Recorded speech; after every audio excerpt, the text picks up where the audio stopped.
我重生后说的第一句话便是：爹，我不嫁他沈家郎了。但其实上辈子沈墨行对我很好，夫妻和睦，相敬如宾。只是有一样，他说他死后要与他早逝而亡的侍女葬在一起。阿楚怕黑，我恐他害怕。好巧，我也怕。但沈墨行只有一个，所以重活一世，我不抢他了。我找了一个愿意与我老后躺在黑漆漆棺材里的人。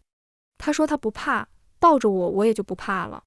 我们要成亲了，可沈墨行却又不答应了。大家好，欢迎收看皮皮听书。我重生是在给沈墨行料理完葬礼之后。谁都道我与他伉俪情深，这些年也的确如此。他待我极好，为我画过眉，为我挡过剑，我亦为他缝过衣，为他尝过毒。无论怎么瞧，我与他皆是一对恩爱夫妻。可就在死前，他看着我垂泪的脸，说的却是：淑云，将我与阿楚葬在一起吧。阿楚，他年少早逝的白月光，他真正多年未放下的人，反倒是我这个人人口中他真爱的发妻，他却没考虑过。若他与阿楚葬在一处，那我死后又该葬在何处呢？不过这都不该我考虑了，因为在睁眼，我回到了春闺未嫁给沈墨行时。这一次，我先一步找到父亲。爹爹，我不要嫁给他沈家郎了。我本是姬家嫡女，奈何阿娘早逝，留下我与阿兄便撒手人寰。次年，续弦入门。阿兄一气之下入了军营。至于继母，待我说不上好，但也不算坏。只不过父亲之后有了别的孩子，自然而然，我变成了那个不尴不尬的外人。之所以能贸然提出退婚的要求，全然是因为抓住父亲心中多年对我冷落的愧疚。无外乎在某一天，他抱着小女儿，无意瞧见蓦然离开的我，突然想到小时候他亦是这样抱着我唤我阿云一般，适才恍然发觉，已经不知过了多久，我在微笑着唤他爹爹了。迟来的愧疚让他在我的亲事上下足了功夫，精挑细选为我选来了那位新科状元沈墨行。而现在我说，爹爹，我不要嫁他沈家郎了。他脸上还有我难得主动来找他的高兴，闻言一僵，脸色落寞。淑云，你还在气爹爹这些年对你的疏忽，对不对？但无论如何，也不该拿自己的终身大事置气。沈家那小子，可是我亲自为你，我为何要生气？我抬眸打断了他的话，语气平静。爹爹娶了新的妻子，又有了新的孩子，自然会爱护有加，不时把我这个女儿忘了，也是情理之中，我不生气。阿娘走了，兄长入了军营，在我因为害怕黑夜雷鸣声孤零零地哭了一夜，命人去找爹爹时，却得来一句：夫人刚生下小公子，老爷不放心，怕是来不了了。之后我便知道我没有爹爹了。真奇怪，这个事实我已然接受了多年。我不明白他有什么好难过的，他不都有心爱的妻儿了吗？我不解，是以我只是在他眼神闪过伤怀时说出了诉求，我只是真的不愿嫁给他沈家郎而已。那沈墨行可是对你不好？父亲反问。我并未，他对我极好，是极好。嫁入沈家之后，我们也算举案齐眉，他向来体贴入微，未曾纳妾。更别说在上一世朝局动荡，他为我挡过剑，我为他尝过毒，相濡以沫，从未相弃。世人皆说我与他是生生世世的缘分，是以对我如何不好呢？唯一的不好，大抵是他不爱我吧。就好像他死前让我把他与他心爱的阿楚葬在一起时说的那样。淑云，你的确极好，是我对你不起，但是阿楚，他孤零零的一个人，会害怕。那个从小与他一起长大的小侍女，却因为他嫡母的算计，替他饮恨早逝，成了他毕生之痛。以至于多年后问鼎文官之首的沈墨行唯一一次的放纵，是与一个小侍女合葬一处，成功让风光无限、令人艳羡多年的沈夫人成了最大的笑话。可是好巧，我也怕黑，但沈墨行只有一个，所以重活一世，我不抢他了。父亲焦急，那你为何？我就是不想了。他对谁都好，可我季淑云只想要一个只对我好的。这话听着像是小女儿家的赌气，父亲只以为我这是报复他罢了，反问：若我不允呢？父母之命，媒妁之言，如此大笑压下来，我一个小小女子，如何抵抗？可我只是看着他，肯定道：我还有哥哥，只要我不想，无论天涯海角，哥哥都会带我走的。我的兄长季景瑜，无论前世今生，皆是最疼爱我的人。他不会因为娘没了就把我忘掉，也不会因为所谓弥补逼着我嫁给他人。就好似现在，人未到而生先到，一如无数次为我撑腰的模样。我妹妹若不想嫁，便是天王老子也不行，更别说什么新科状元。话音落下，我惊喜抬头，哥。可他并非一人来的，身后跟着2人，一人甲胄未脱，与他同行；一人面如冠玉，书生气十足。那赫然是沈墨行。阿兄见我，久在军中晒黑了的脸露出个笑。舒云，收到你的信，你哥我便来了。不就是不想嫁吗？咱们便不嫁，你哥在边关九死一生，若连你也护不住，那还不如找块豆腐撞死。这话越说越不像话，父亲瞧见沈墨行，连忙厉声，休要胡说八道。你可知这是说好的亲事，怎么能因为一句不想便说退就退？更何况舒云一个女儿家，若是被退婚，父亲说的对，但若是双方都不想呢？阿兄话里没多少尊重，转头看向沉默的沈墨行。沈公子，你以为？沈墨行闻言抬眸，只是一眼，也仅仅一眼，我们便知道对方都重生了。明明是上一世最为亲近的枕边人，这一世一人踌躇不前，一人松了一口气。我顺势而为。沈公子自有良配，如今高中状元想来也瞧不上我这浅薄之人，即是来退婚，便择日不如撞日吧。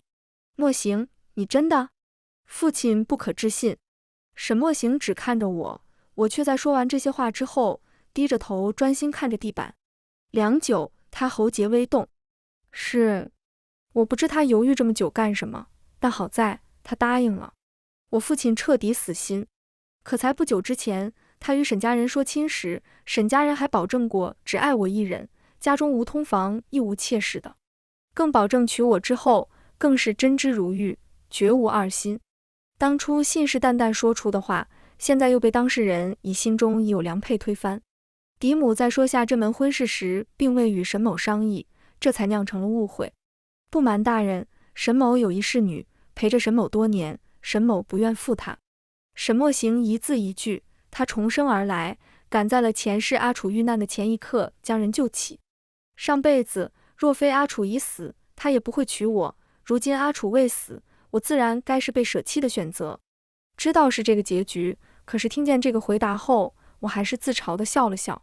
人人都说他沈墨行重情重义，但谁又来为我诉一句不公？他说他与阿楚葬在一起，是因为他的阿楚害怕，却怎么不想想，他这句话说出来时，我这个未亡人会成多大的笑话。起初我以为儿子会为我说话，可被沈墨行这个父亲精心培养的儿子只是皱眉看着我。父亲对娘好了一辈子，唯一的遗憾便是这个，娘何必如此善妒？成全父亲一次又如何？他大操大办地安排沈墨行和阿楚的合葬，让我成了全金陵的笑话。也是当天，我早已暮年的哥哥提着鞭子抽了他一顿，大手一挥便将我接回府中。他沈墨行是个负心汉，还生了一个和他一样的孬种。你休要以为我妹妹身后无人，非得赖在你们沈家不成？笑话！我将军府家大业大，还养不起一个妹妹不成？同样，这一世听见沈墨行这番话的阿兄也没忍住冲上去揍他。好你个王八羔子，老子的妹妹天下第一好，你算是个什么东西？自己婚事都做不得主，早去哪儿了？你那嫡母能瞒一时，却瞒不了半个月，如今好了，亲都定了你才来退，如此羞辱于他，看我怎么揍你！我到底只是想退婚，不是想闹出人命。见此连忙想要上前阻拦，奈何阿兄一个大老粗，一个拐肘，差点没让我倒地就睡。之所以没成，是因为身后被人扶了一把，传来一声轻笑。行了，景瑜，若是将人打死，你妹妹的婚可就退不成该守寡了。我下意识看过去，那只扶过我的手已经收回，只看得见半张含笑的侧脸，感觉到我的视线自得朝我眨巴了一下眼睛。我猛地收回目光，心跳快了半拍，心想哪来的人，梦浪得很。最后沈墨行还是没被打死，伤得不重，但也不轻。可我已经不在乎了。在迫不及待拿回那封婚书要走时，听见沈墨行道：“你便如此不愿多与我待一刻？”舒云，我知道是你。我顿了顿，回头，沈公子何出此言？你既已重活一世，想来也该好好守着你的阿楚姑娘了，何必再多顾其他？既是如此，那我成全你，你也成全我，此后便是陌生人了。男女大防，沈公子又要我待到何时？这事若传出去，你已有要娶的心上人，自然无碍，可我却并未婚嫁，又该如何自处？我并非那个意思。沈墨行语气微蹙，眼中闪过愧疚。我也并非真的不喜你，上一世最开始我的确对你不过责任，但多年相伴，我一惊，还没等他说完就立马打断。你这么说，是并未叫那位阿楚姑娘就回来？他张了张口，阿楚已经好了大概。那还废什么话？莫非他还想两个都要，尽享其人之福不成？我收拾了收拾心情，认真的与他说了最后一句话：沈公子，前尘往事已散，前世你虽心中有人，但除了合葬之时让我丢了颜面，其余并未亏待我。这一世你被阿兄打了一顿，也算是两清了，我们都放下吧。他顿了顿，良久，好，轻轻的，再见。再也不见了。我推开门，心里想，金陵很小，小到前世我和沈墨行居然就这么遇上，纠缠困住一生。金陵也很大，大到缘尽情散时，无论多刻意，都遇不上了。我抱着那封婚书，飞奔着想要去找阿兄，却与一人撞了个满怀。婚书飘落在地，被他踩在脚下，还捻了捻。始作俑者却仿佛什么都没做，稳稳将我扶住，声音带笑：第二次了，季小姐，若是再来，在下可就要多想了。我回神，猛地抽出手，戒备地看着他。我并非有意，这人怎么瞧都不像是好人。他佯装大度，我原谅了。我鼓起腮帮子，他还不知季小姐芳名。舒云，季舒云。我琢磨着要走。凌风？什么？他眯起眼笑，凌风，顾凌风。在下顾凌风。他一字一句，仿佛每一个字节都要烙在我的心上。可这个名字我根本不陌生啊，无论前世今生，四皇子顾凌风的名号都格外响亮。当今皇后无子，除了养在身边的二皇子是红人之外，就属生母早逝、骁勇善战的四皇子最为亮眼。我阿兄便是在闯军营时与四皇子结下知己之意的，只不过上一世这位皇子还未大放异彩，就在一次大战之中身陷囹圄，就此殉国。为此我阿兄还难过了很久，他还与我无意间聊起过。那时你哥我哪里会说什么漂亮话，为了不让你难过，每次你来信都是他帮我回的。我才恍然想起，爹爹娶了季氏之后，我就将阿兄视为唯一的亲人，以至于每一次写家书时，都恨不得将遇见的每一件新鲜事都写上。最开始我还害怕阿兄嫌我麻烦，但并没有，回我的书信同样写得满满当当，小到军中趣事，再到驯服的战马和抓到的蛐蛐，除了对阿兄本人的现状没仔细提以外，无不认真。就是最后一封回信时，风格变了很多，收到的字迹潦草又粗糙，明晃晃地写着：好妹妹，等哥哥回来，哥哥给你见个人。但我到底没见着，因为阿兄带回来的是四皇子顾凌风以身殉国的尸骨。次年，我便嫁给了沈墨行。怎么，你认得我？顾凌风低下头，似笑非笑地看着我愣住的表情。我骤然从回忆中回神，闻言摇了摇头，恭敬地道：臣女见过四殿下。他目光暗了暗，像是有些生气，语气淡了一些。与我不必如此客气，可君臣有别，不都这样吗？我眼中闪过困惑。他已经将一样东西放在桌面，从我身边走过。我下意识问：殿下，这是何物？他蛐蛐，与我来往的书信里曾写下的承诺，回来的时候要给我带最好斗的蛐蛐。我愣了愣。阿兄走进来时，我还在看着那两只蛐蛐出神。他说沈墨行被他赶走了，他妹妹没到没人要的地步，有的是大好的青年才俊等着被挑。就算我真的不嫁，他也能养我一辈子。至于我爹，阿兄只是冷笑，假惺惺。若真的在意阿娘和你我，他如何还会再娶？又生了好几个。说到最后，他突然试探地开口：淑云，你觉得四殿下如何？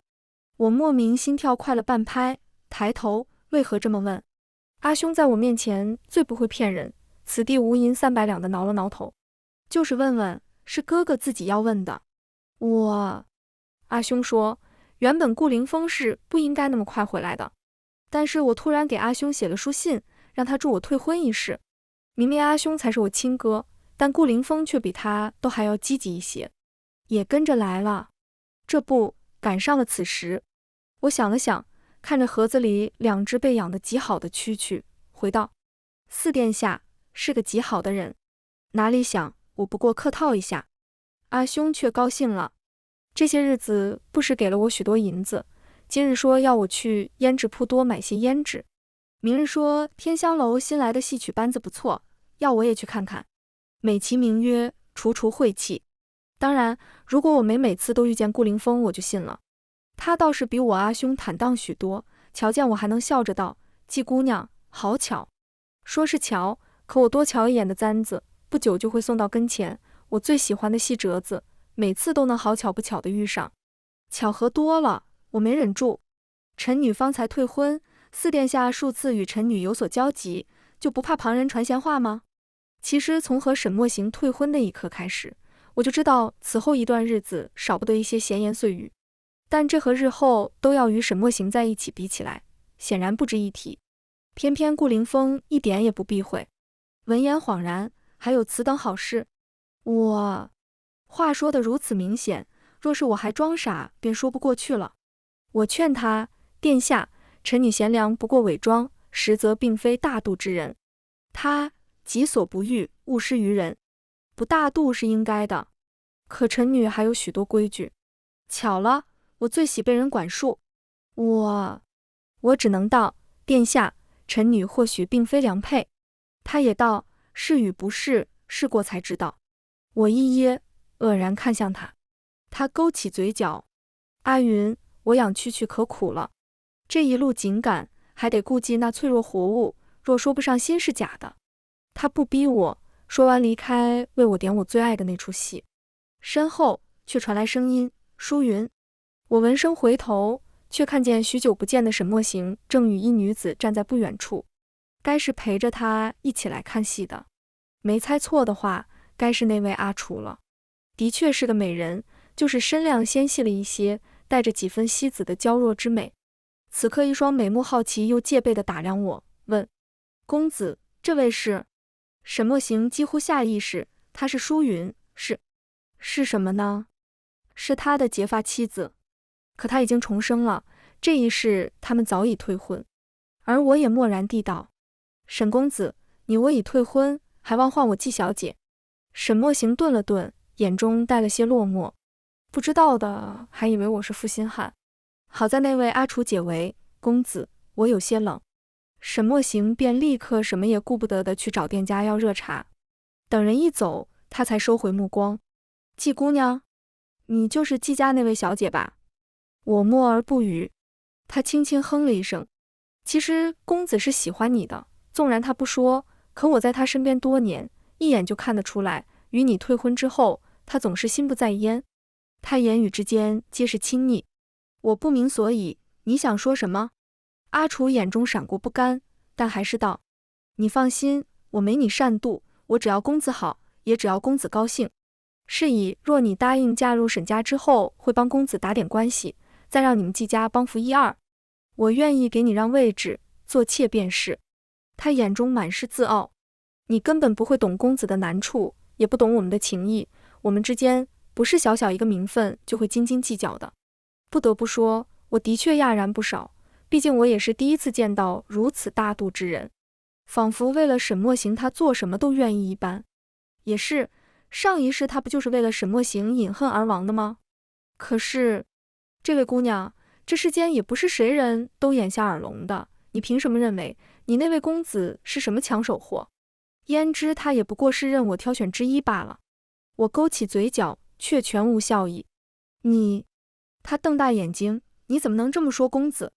不这么说还怎么说？这不是事实吗？他将他的公子捧得绝无仅有，可金陵城最不缺的就是天皇贵胄，一个新科状元，仕途才刚刚开始，又能算得了什么？许是动静有些大，沈墨行刚好端着热茶走了进来。阿楚，这是怎么了？那个叫阿楚的姑娘红了眼，委屈地看向他。公子，他怎么说阿楚都可以，单单说你不成。别人不知，阿楚却知道，公子这些年韬光养晦，心怀大志，是天底下最好的人，他凭什么这么说？一番话义正辞严。沈墨行看向我的目光微变，带了些责备。淑云，季小姐，阿楚体弱，不似你这般身份尊贵，但你也不该刁难他。退婚之事在我，若你有气，撒在我身上便是。到底是我对不起你。我气笑了，搞半天，沈墨行居然还以为我会对他念念不忘，因爱生恨。我转而看向不远处朝我走来的身影，突然扬起了声音。顾凌风。后者抬头，连着沈墨行和阿楚也跟着回头看了过去。可顾凌风视若无睹，他朝我走来，亲近地站到我身边，语气熟稔。淑云唤我。随后才扫了另外两人一眼，目光晦暗一瞬，笑着问：这两位是谁啊？淑云。沈墨行听见这个称呼时，看了看我，又看了看顾凌风，惊愕。四殿下，你们……他不可能不认识顾凌风，只是没想到顾凌风会与我站在一起而已。阿楚没听懂沈墨行的意思，此时还在嘀咕：什么四殿下，还说是名门闺秀呢，如今瞧着也不过如此。还未出阁就和男子走在一起，真不守妇道，果然配不上少爷。他言语无状，压根没意识自己说了什么，更没发现自己少爷在听见这些话时脸也白了，急忙：阿楚，快住口！来不及了。我斜眼垂了垂眼眸，一直在我身侧，却从未出声。宛若背景板的婢女已然上前，毫不犹豫地给了他一巴掌。巴掌声清脆无比，不愧是我阿兄特意为我挑的人。婢女声音冷漠：四殿下是我家主子的客人，与大少爷更是知己好友。今日不过偶遇，大庭广众之下坦坦荡荡，合乎礼法，未曾有过半分出格。且不说姑娘空口白牙，随意污蔑他人清白，辩论君臣有别，也没有你一个侍女冲撞皇子的道理。阿楚捂着脸惊叫一声，娇俏的脸庞红肿，可他的少爷却只能窝囊地想将他扶住。笑话，光记得杀阿楚，倒是忘了扇他了。我抬眼，婢女的巴掌立马拐了弯，甩在了沈墨行脸上，叫人无方，更是罪加一等。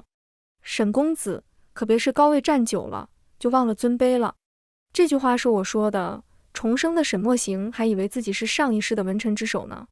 可他好像忘了，一切已经重来，他现在也不过是个刚刚高中，连官职也未曾来得及分配的书生。那阿楚见沈墨行挨了打，方才还哭着的疼也不顾了，急忙扶住自家少爷，心疼地看着那脸上的掌印，一双灵巧的眼睛怒然盯着我。你怎么能打新科状元？他指着婢女，他不过就是个下人。下人，的确是个下人。婢女语气没什么起伏，不劳姑娘提醒，奴婢认得自己的身份。不过奴婢也曾在宫中做过女官，半月前季将军亲自向陛下求来看护小姐的。奴婢浅薄，但自认为还没到连一个以下犯上的罪人也处置不了的地步。宫中能爬上女官的，若非家中也是士族连襟，那就只剩下能力出众。可无论哪一种，也都不是现在的沈墨行可以明目张胆得罪的。阿楚，你别说了。沈墨行到底还算清醒，拦住了阿楚的口无遮拦，站稳时左脸赫然红肿。可他只是看着我，我目光冷淡，一动不动。这若是在前世，他就受一点皮外伤，我现在都急着又找大夫又抓药了。那时他总无奈一笑，不过小伤，何须小题大做。不过你这般小心，倒和阿楚一般。他话说到一半，目色黯然，我却因为忙着为他敷药没听清。什么楚？他一哑，落寞地摇了摇头。而现在他得偿所愿了，心心念念的阿楚正心疼他呢。他却盯着我，仿佛等着反应一般，让他失望了。我季淑云从来自私，只对自己人好，一个退了婚的外人，算是什么东西？那股落寞席卷，只不过这一次却不是为了阿楚。沈墨行眼中闪过自嘲，抬手行礼。方才是婢子口无遮拦，冲撞了四殿下与季小姐，实属沈某之过，还望四殿下海涵。对，是四殿下。到现在，顾凌风都没有说一句话，只是静静看着，默许了婢女动手，也默许了他出言训诫。沈墨行不怕我，但怕顾凌风。若是顾凌风生气发怒了也就罢了，偏偏他沉默不言，这才让人更害怕。他额头流过一滴冷汗。楼下，戏班子开了嗓，声音清亮，头顶却传来一声嗤笑。沈墨行愕然抬头，却见对面之人只是低头问我：“这出戏你最喜欢？他们新换了台柱子，可还喜欢？”我细品沉吟，不错。他自然地为我沏了杯茶，狭长的眼睛闻言微微眯起，勾起嘴角置评。旧的不去，新的不来。后侧头扫向沈墨行：“你说对吧，沈公子？”久经沙场之人，哪怕是稳坐一方，眉目之中也带着血腥肃杀之气。此话一出，气氛莫名压抑。沈墨行定定与之对视，看见的也不过是我坐在他人之侧，亲近的模样竟比前世的我与他还要自然一些。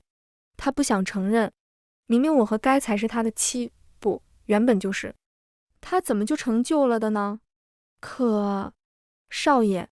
身后阿楚的抽泣声将他拉回现实，依旧是那般处处对他维护。咱们不求他们了，他们欺负人。若是之前，他一定觉得暖心极了，可现在他竟觉得愚蠢。皇子在场，这般无礼，当众顶嘴，若是放在官场，简直就是自寻死路。若是舒云，舒云就不会这般见识浅薄，不知礼数。舒云，他咽下苦涩，咬牙挤出那几个字：“殿下所言极是。”话音落地，顾凌风偷偷看我，可惜他什么也看不出，索性挑眉。如此看来，沈公子还算识时务，可身边下人实在管教无方。下人不懂事，便是主子放纵的过错。如此，沈公子便替他挨个20大板吧。方才还在愤愤不平的阿楚闻言一僵，跌坐在地，下一刻恍然回神，也不管其他了，急忙：“是我的错，都是我的错，别罚公子。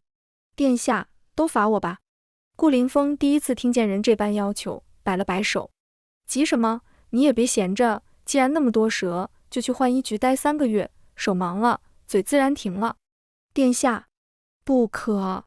沈墨行被罚挨板子时不吱声，听见阿楚要去浣衣局时，却急了。阿楚体弱，浣衣局艰苦，如何能受得了？更何况阿楚不过所言有失，冒犯了一下季小姐，何至于？为何不至于？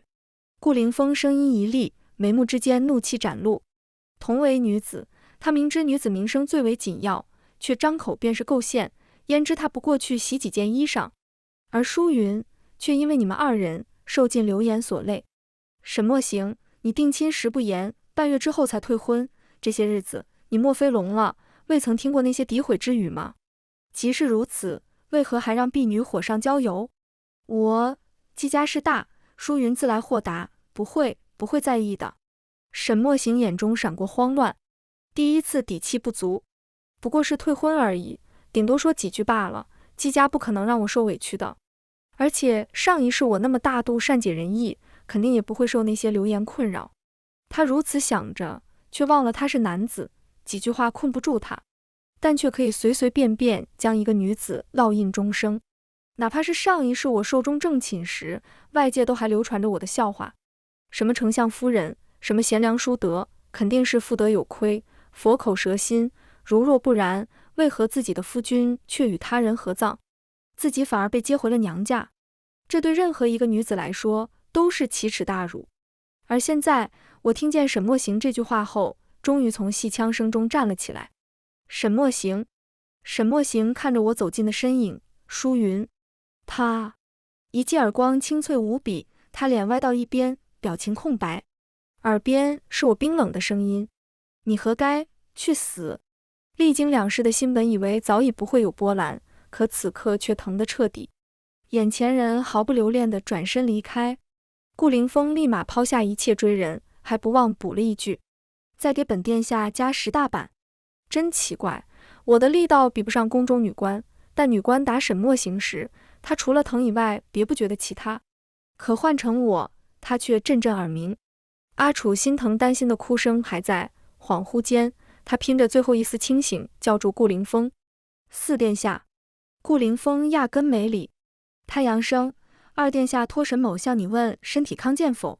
顾凌风身影一顿，回头阴沉地看着他。天子迟暮，二皇子虽为庶子，却养在皇后身边，按道理他何该是太子？如果顾凌风的功绩没有那么耀眼的话，是以皇位之争，兄弟俩谁也不让。也就是因为我给阿兄写下的那封家书，曾提过一句，无论如何，若此间有城池求援，不可让顾凌风带兵而去，不若先绕到后方探查一番再做行动。无他，上辈子二皇子之所以能夺嫡成功，就是因为那前来求增援的城池本就是他为顾凌风设下的天罗地网。以一城百姓为诱饵，只要顾凌风舍弃不下，死守城门的话，那他也会跟着陨灭。可惜这些都是我重生之后才想明白的。好在这一世有了我的提醒，阿兄和顾凌风都留了心眼，察觉不对，自然没去。他没去，反而回了金陵，二皇子的阴谋自然无疾而终，那一城百姓更不会被困。顾凌风事后也回过未来，但并未找二皇子争辩打草惊蛇，归来金陵后亦没有与之正面撞上。此刻沈墨行说出此言，无异于告诉顾凌风，他早已站在二皇子那边，若是罚了他，便是和二皇子撕破脸了。他也懊恼，按道理他不该这么早暴露自己的选择，可他那心尖上的阿楚要遭难，他别无选择。顾凌城。顾凌风笑了，骇人地盯着沈墨行：你是在威胁我？沈墨行强撑着底气：沈某并非这个意思。可阿楚体弱，他还想继续说什么，桌上的茶杯就碎了一地，挂在皇子腰上的长剑停在他喉边，锋利的剑刃割出一条细长的血线。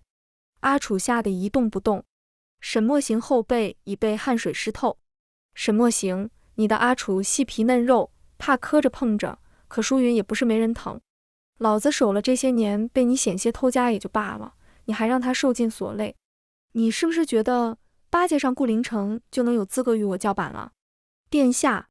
沈墨行艰涩，下一秒剑光一闪，边上的门头砸落。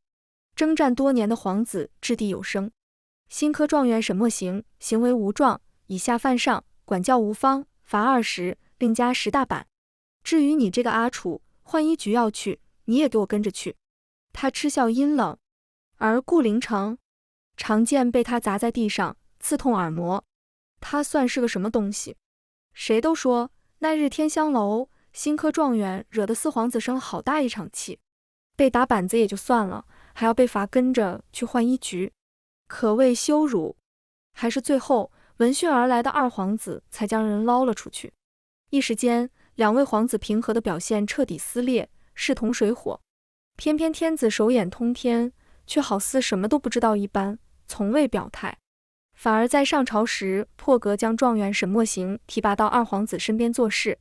又问4皇子凯旋而归，可有什么想要的？4皇子也不客气，果断跪下：父皇，儿子有一桩喜事，求父皇赐婚。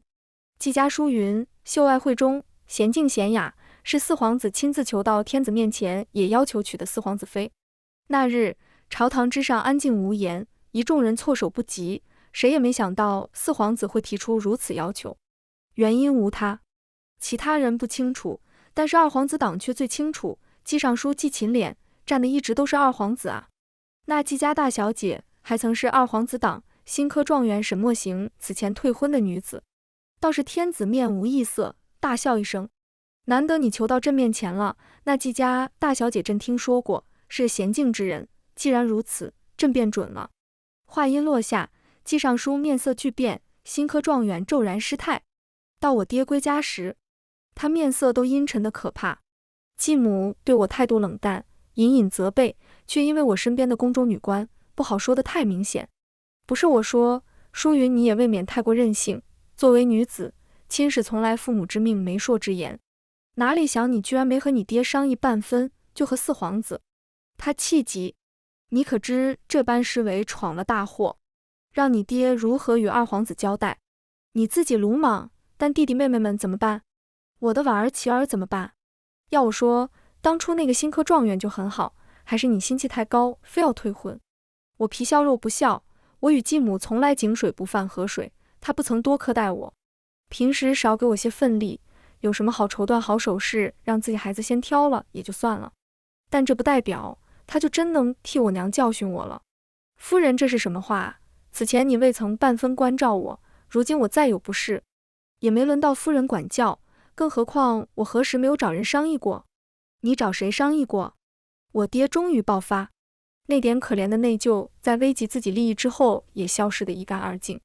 逆女，谁教你这么做事的？我当时放纵你太过，何该好好管教？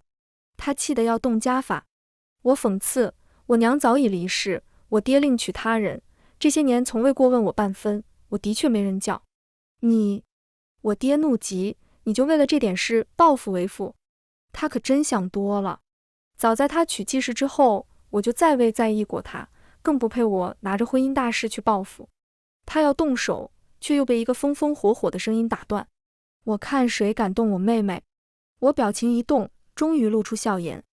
二兄，他来得急，甲胄未脱，却直接拦在我的身前，语气坚定。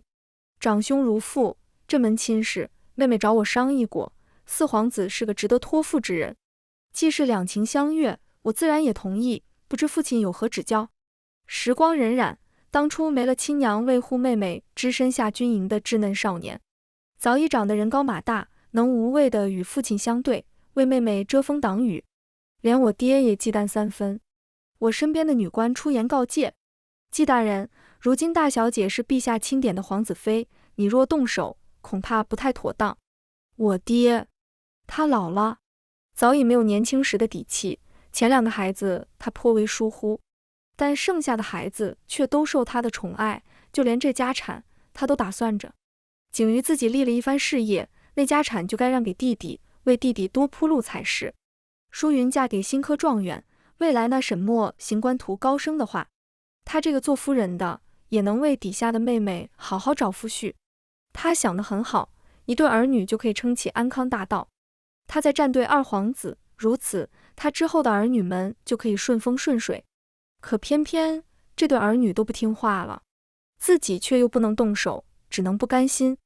季淑云、季景瑜，你们这是逆父，大不孝。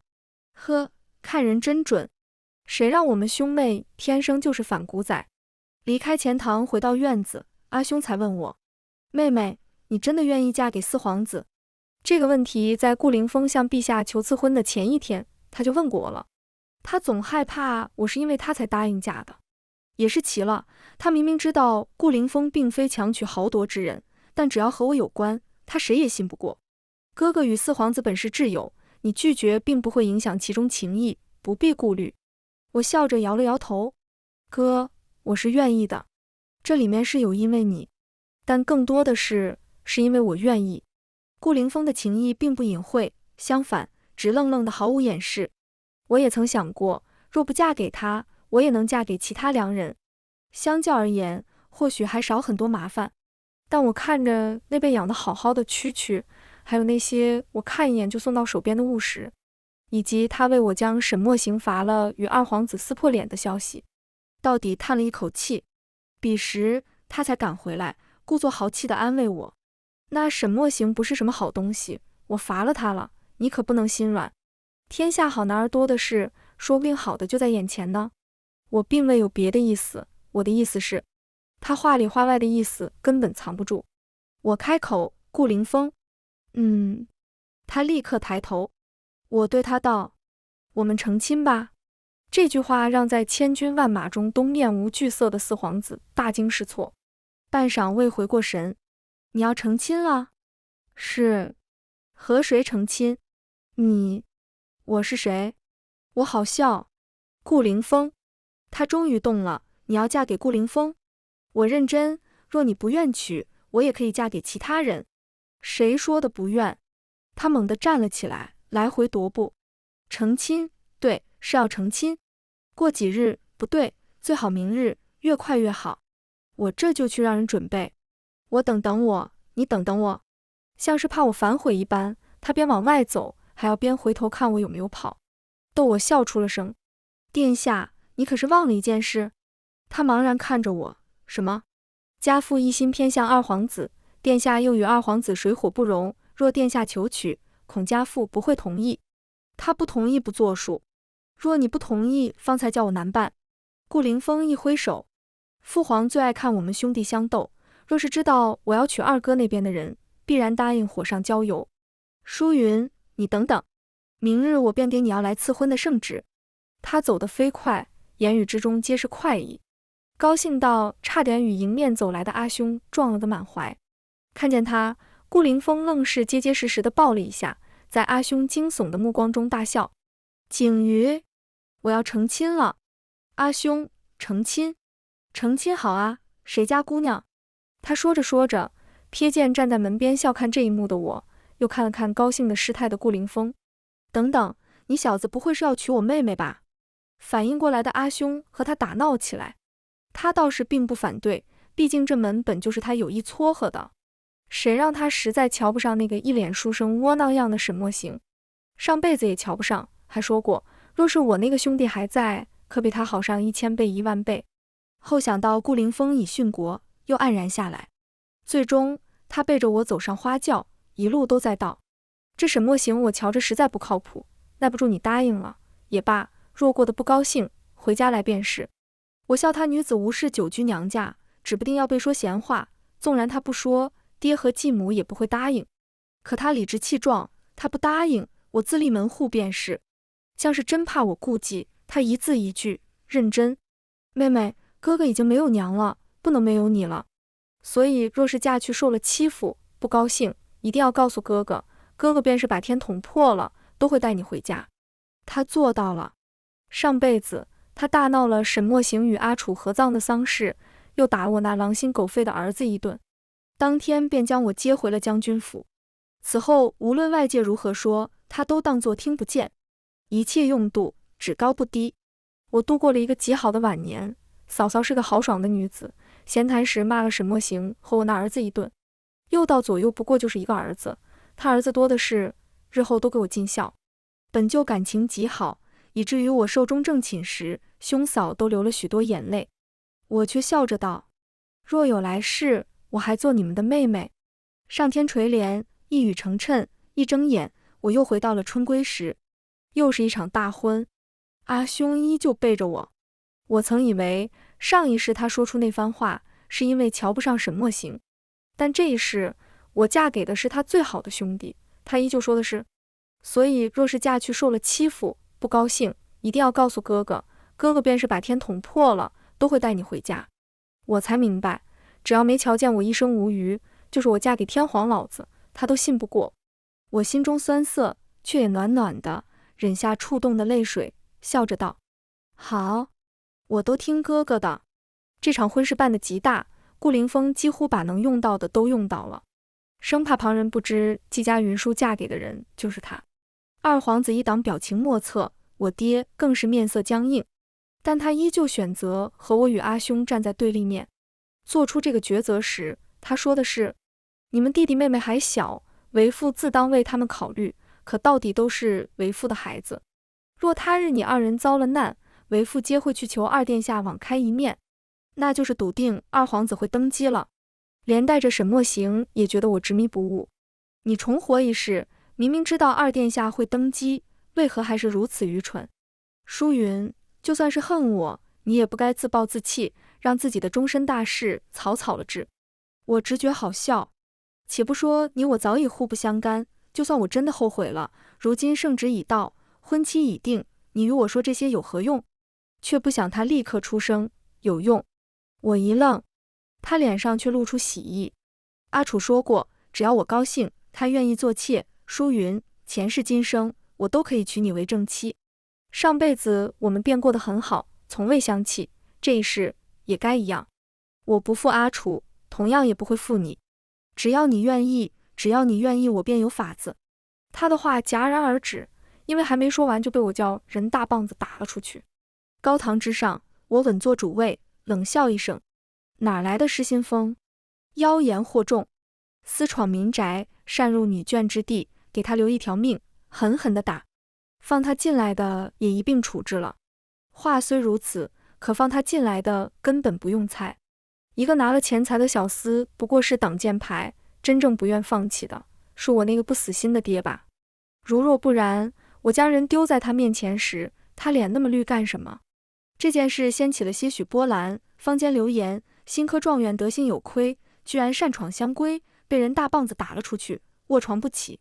若非当时我爹解释是我不知家中有客，这才一时惊慌误打了人，天知道会传成什么样。反正他的那个心奸阿楚气坏了，对着我又哭又闹。都怪你，如今少爷卧床不起，大夫说受了内伤，不知会不会落下病根。你这个恶毒的女人，你根本不配少爷的喜欢。你知不知道，就因为少爷退了你的婚，沈家主母拿到他错处，给老爷上眼药，连带着老爷也对他大失所望。若非少爷才学过人，二殿下慧眼识珠，这些日子好不容易好起来的日子，恐怕又得回到从前。季淑云，你做了这些亏心事，就不怕遭天谴吗？他声声凄厉，直言才不管我是什么大小姐，为了他少爷，什么都能豁得出去，更不会顾什么脸面。这哪里是沈墨行心尖上的人啊，简直就是他亲娘。深觉得自己儿子是绝无仅有，他愿意退婚，就是女子配不上，他被退婚，便是女子目光短浅。我悠悠喝了口茶，对于这些细细听了进去，末了才抬眸。他既然过得如此凄惨，你也该多多告诉我才是。你知道后悔了吧？阿楚闻言冷哼一声，现在去认错还算不晚，少爷喜欢你，又心地善良，定会原谅你。但我警告你，日后再欺负少爷，我绝不放过。他等着我诚惶诚恐，可我只是舒坦地吐了一口气，道：你告诉我多些，我便多快活一些，若是他一直凄惨，一直告诉我，我便一直快活。阿楚，他呆滞一秒，反应过来，如同泼妇一般，准备开闹。这是他常用的手段。以前沈墨行没有纸墨或者吃食，他便找沈家主母闹。后来到了自己给沈墨行瞧上了什么好东西，更是屡试不爽。左右你们都是富贵人家，也不差这一点，送一些给我怎么了？这般人家最要体面，要是闹起来被旁人看着，实在丢脸麻烦，索性也就睁一只眼闭一只眼让给他了。如此得利，自然闹起来得心应手。只可惜他不知道，他以前要的东西无足轻重，人家自然当倒霉让出去了。可我这人锱铢必较，最吃不得亏，与之比起来，被人多说几句算什么？我指尖微抬，放话，把他也给我大棒子打出去。这下好了，我成全他和沈墨行一样，卧病一双。不过也是到了成婚那日，我才知道为何沈墨行和他都如此有恃无恐，甚至沈墨行还能扬言，哪怕圣旨下了，我与他都可有回旋余地。只因他们二皇子党本就准备在我与顾凌风成婚这日挟天子逼宫，准备好的人马动作迅速，很快围住了皇城。动用的兵马丝毫不像只用来逼宫的，倒像是逼宫的空档，顺带把旁党一道灭掉。顾凌城等不及了，抓住老皇帝，居高临下的看着我和顾凌风，得意洋洋：四弟，你到底还是输了。父皇一直左右摇摆，不就是想瞧瞧你我二人到底谁更胜一筹吗？今日我便告诉他，论魄力，论能力，我永远在你之上。登上那个位置，我理所应当。逆子，坐山观虎斗的老皇帝没想到自己居然有一天也会玩脱了，成为虎口之食。顾凌风护在我身前，手持长剑。你可知，若是兵入皇城，城内无辜百姓也会所受牵连，甚至枉死。那又如何？成大事者不拘小节，不过些贱命而已，死了就死了，登上这个位置的哪有不沾血的？顾凌城毫不在乎，就好似上辈子他也不在乎那一城百姓，只为将顾凌风诛杀一般。他说的也没错，坐上那个位置的哪有不沾血的？可也要分沾什么血。嗖，一道长剑破空而出，在所有人所料不及之时，贯穿了顾灵城挟持天子的那只手。也是同时，顾灵风顺势上前，踩着叛军臂膀一跃而起，手中长剑飞射，插入顾灵城肩中。噗呲！在他的痛呼之中，始作俑者已然拔出长剑，眉目凌厉。叛党首领已被俘，其余之人亦不能放过。给我杀！城墙之上，背着我上了花轿之后便不见的阿兄一身甲胄，命令杀！大征之事，每一日都是水深火热，我们又如何可能心无防备地准备大婚呢？大家都在比谁更大胆，那也别怪螳螂捕蝉，黄雀在后。